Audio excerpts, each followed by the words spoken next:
Poliisi mu Kampala n'emiriraano etandise okunonyereza ku ffujjo eryakoleddwa ku basirikale baayo abakolera ku poliisi y'Erwowa ku nkengi za Kampala ng'effujjo lino libakoleddwako abasirikale mu ggye lya UPDF. Abanoonyerezebwako kuliko Lieutenant Samson Amo aweereza mu ggye erikuuma omukulembeze eggwanga erya SFC, Private Opio Emmanuel n'abalala abasoba mu 10 abatannamanyika mannya gaabwe nga be banoonyerezebwako.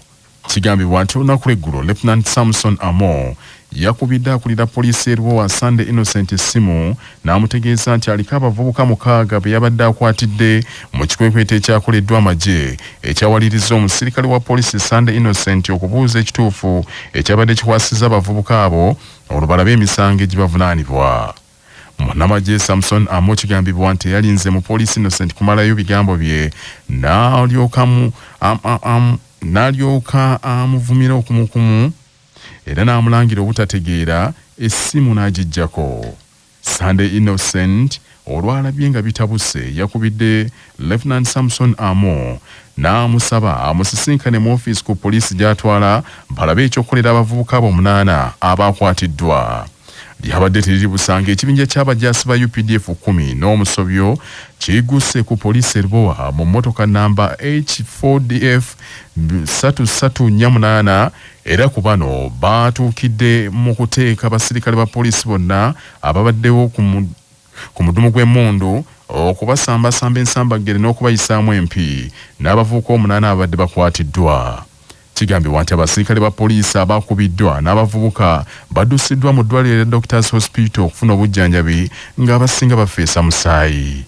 Abasirikale abakoseddwa mu kulwanagana okwo era nga bagamba nti essimu zaabwe zabbiddwa Sunday Innocent akulira poliisi y'Erwowa, Kisa Kereya, Sergeant Kabaho, Afande Njose n'omulala ategerekeseko limu eryatubwita. Adumira poliisi mu kitundu ekyo Salama na Mutosi yadduukiridde abasirikale n'abaddusa mu ddwaliro okujjanjabwa era amangu ddala yalagidde poliisi efuneyo abasirikale 6 mu bwangu badde mu bifo by'abo abadde bakubiddwa abasirikale ba UPDF. Omwogezi wa poliisi mu Kampala n'emiriraano Patrick Onyango avumiridde effujjo eryakoleddwa ab'amagye ku poliisi n'abantu kinoomu n'asaba ebitongole byombiriri poliisi n'amagye biwangane ekitiibwa kubanga bikola mulimu gwe gumu ogw'okukuuma emirembe. Guno si gwe mulundi ogusoose abasirikale ab'eggye lya UPDF okusojjagana ne bannaabo aba poliisi nga bakyasinze okuba beebo abakola ogw'okulambika ebidduka ku nguudo.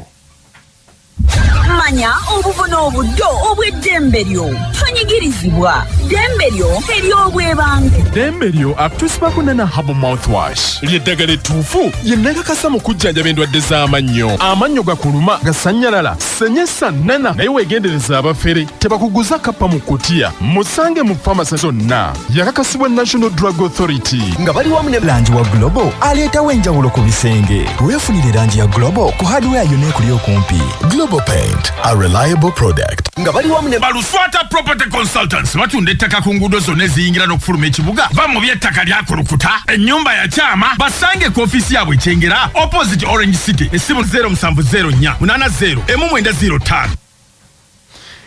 Kimenya mateeka omukozesa okumala gagoba mukozi nga munnamateeka Azizi Lutaya bw'annyonnyola. Kimenya mateeka omukozesa yenna oba boss ku mulimu okumala gagoba omukozi nga toyise mu mitendera gigoba mukozi. Okusinziira ku musango ogwali mu kkooti ogwa Okalo Nimrod versus Rift Valley, omulamuzi Stephen Musotai akikkaatiriza nti omuntu yenna ng'onaagoba omukozi olina okusooka okumuwa omukisa yeewozeeko ku ebyo by'omuvunaana ebimugobya ku mulimu. Era kkooti n'ekikkaatiriza nti singa kakukka muvi omuntu oyo gw'ogobye n'ayongerayo ensonga n'azitwala mu kkooti oba n'azitwala mu ofiisi y'abakozi gye twaliise Labour Office, ofiisi eyo n'ekizuula nti omuntu oyo wamugoba naye tewayita mu mitendera, kkooti ya ddembe okulagira okusasula omuntu oyo ebintu oba bye twaliise allowances eyali badde nga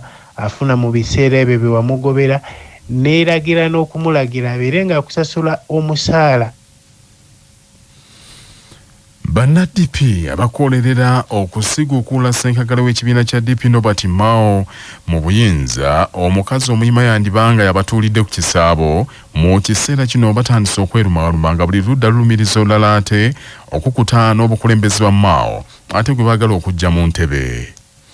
Ebibinja bya banna DP ebiwerako bizze bigugulana n'obukulembeze bwa Nobert Mao okuva lwe yakola endagaano ne NRM yafunira ekifo ky'obwa minisita wa ssemateeka n'essiga eddamuzi. Ebibinja bino kuliko ekikulirwa omubaka wa Buyikwe South Dr. Philip Michael Lulume Bayiga, ekikulemberwa omubaka wa Bukoto Central Richard Sebamala n'abalalira bano bombiriri bajjeyo empapula baagala kwesimbawo ku bwa President General obwa DP. Kyokka enkambi z'abakulu bombiriri abo buli ludda lulumiriza olulala okukutana gwe baagala okujjayo. Dr. Lulume Bayiga lumiriza Sebamala nti munywanyi nnyo wa Nobert Mao akukuta naye emisana n'ekiro. Sitambulangako na Sebamala abadde atambula ne Mao era naye nga muwa amagezi era n'abalala okubawa amagezi kijja kukola bulungi nnyo singa baagala okukyusa obukulembeze bwa Mao twegasse era nze ndowooza bajja kuganyulwa nnyo nga bali wansi w'obukulembeze bwange kolere wamu okusobola okutaasa ekibiina okukijja mu buwambe Mao bwe yakiteekamu. Kyokka Sebamala alumiriza Bayiga nti takyawangako Mao nga bw'abyogera mu bantu. Ereeta obukakafu kubanga nze nina obukakafu nti mukulu Lulume mukulu Mao yamuyambako mu kalulu akawedde ne ssente enkalu ezisukka mu miliyoni 3. Era waliwo ne omukulu eyali akulira ekibiina gwe bayita Francis yamutwalirako miliyoni ya ssente mu tawuni ng'amaze okukubira mukulu Mao. Nina obukakafu nti nze ne Bashir Kamisi twamusanga nga tugenza okujjayo empapula za wa MP nga tumusuubira nti yagenda kujjayo bwa President General ne tumusanga mu kasenge ku balintuma ng'atudde ne Mao. Sebamala alumiriza nti alina obujulizi obw'enkunala nti Dr. Bayiga Lulume omukwano gubasaza mu kabune Mao. So kati kyayagala ndowooza takimanyi. Abamu ku ffe bwe tuddayo mu constituencies zaffe tuziwangula ku 80%. Naye twasalawo ne twewaayo olw'eggwanga. Ebigambo kampu ya mukulu Lulume obutaawukanako ne kampu endala zonna ez'opposition ezibadde zijja zibaawo. Buli ddakiika bateekawo ekintu, bateekawo kye bayita blackmail. Kyokka ono Dr. Lulume naye amwanukudde. Njagala okulabula bannayuganda ne banna Democratic Party bonna temugeza kuwuliriza era n'okutwala ebigambo bya Engineer Sebamala. Engineer Sebamala musajja mulimba muyitirivu. Mao yennyini yatugamba nti alina ennimi 2 mu kamwa. Mao yayita Honorable Lumu, yayita Okoti, yayita ne Honorable Kero ne batuula mu Africana. N'abasomera cooperation agreement ne Museveni. Sebamala n'agisaako ekinkumu ne banne. Mao bw'amala okusala eddiiro n'asayininga ekiwandiiko ne Museveni, Sebamala yeesansa baga.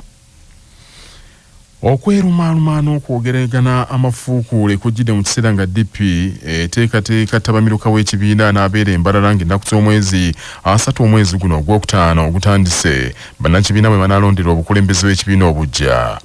Ssenkagale wa DP Nobert Mao yaggyeyo dda empapula addemu okwesimbawo ku kisanja ekyokuna era yategeezezza eggwanga ku lwokubiri olwa ssabbiiti eno nti yeyekka n'obusobozi era yakutte omumuli ogunaatwala DP mu maaso. Ono era yalonze omumyuka wa President wa DP Fred Mukasambidde akuliremu okumufeffettera akalulu. Ebya DP nga biri bityo olutalo munda mu kibiina kya FDC lwabalusewo dda. Ssaabawandiisi w'ekibiina kino Nathan Nandala Mafaabi alangiridde nti waakusigukula mukama w'Engineer Patrick Amuriato Boy era bendera ya FDC agyetaaga agikwate mu kalulu ka bonna 2026. Kyokka ebigambo bibadde bitandise okuva mu kibiina munda nga biraga nti President w'ekibiina ekyo Amuriato Boy si waakwesimbawo ku bwa President ayagala kifo kya mubaka wa Parliament. Kyokka alangiridde nti tewali waagenda kukwata bendera ya kibiina ye nga waali. Kinajjukirwa nti olunaku lw'eggulu abantu bana bajjeyo empapula bavuganye ku bwa President w'ekibiina kya FDC era enkambi eziwagira bano zaatandise dda okubuguma. Olwaleero omukulembeze wa FDC Amuriato Boy ategeeza Radio Obujjajja Kyabasa nti buli muntu eyeeyagaliza okukwatira FDC bendera ku bwa President akkirizibwa nti naye abalonzi be bagenda okusalawo. Yes, I'm picking forms and complete them and return them on Monday or Tuesday for that position. So yes, the public needs to know that FDC has got internal mechanisms, it has internal competition, and everybody is free to compete for a position. Mungeri emu akyomedde nnyo abawogera nti agenda kwesimba ku kifo kya mumaka wa Parliament agambye opokopoko abo bamuvuganya. I don't want any speculators to cause anything. So yes, I am going to pick forms. I am in the race. I will be competing with the others and subjecting ourselves to the internal processes. And that is the democracy that we are proud about. We do not have any position that is ring-fenced in the FDC. Every position can be competed for. Ebyo nga bikyali bityo getujje mu nkambi ya NRM. Olukiiko lwa NRM olwa Central Executive Committee SEC luyisizza obukwakuliza obujja eri abantu abagenda okukwatira ekibiina kino bendera mu kulonda kwa bonna okujja naddala okw'abavubuka n'abakadde. Olukiiko lwa SEC olwatudde olunaku lw'eggulo nga lukubirizibwa Pulezidenti kennyini era ssentebe w'ekibiina Yoweri Museveni lwakendeezezza emyaka abavubuka kwe bagenda okulondebwa nga Godfrey Kiwanda Suubi ng'ono emyuka wa ssentebe wa NRM atwala ekitundu kya Buganda annyonnyola. Ate era twasazeewo kulonda kwaffe okw'abavubuka kubadde mu constitution yaffe badde egamba nti emyaka 18 paka 35 ekyo twakisazeeko kati abavubuka baffe bonna bagenda okwesimbawo ku byalo olina okuba nga oli wakati w'emyaka 18 n'emyaka 30 wansi waago. Ate era n'etteeka ly'abakadde lyaffe twalikyusizaamu. Mu ngeri emu Kiwanda Suubi agambye nti bataddewo amateeka agenda okugobererwa mu nteekateeka y'okusunsulamu abagenda okulondebwa ku mutendera ogw'ebyalo. Twakkiriziganyizza okuba nti abantu bagoberera amateeka gano gonna. Abantu bonna abeenyigidde mu by'okulonda ng'oli mulondesa tokkirizibwa kwesimbawo, tokkirizibwa na kukampeyingira candidate yenna. Kasobera ng'oli mulondesa wa kyalo, oli mulondesa wa muluka, oba oli wa Gombola, oba oli wa district. Tokkirizibwa kwogera ku candidate yenna oba member wa parliament oba chairman wa LC1. Era tukukwatirako tujja kubanga tukujjako.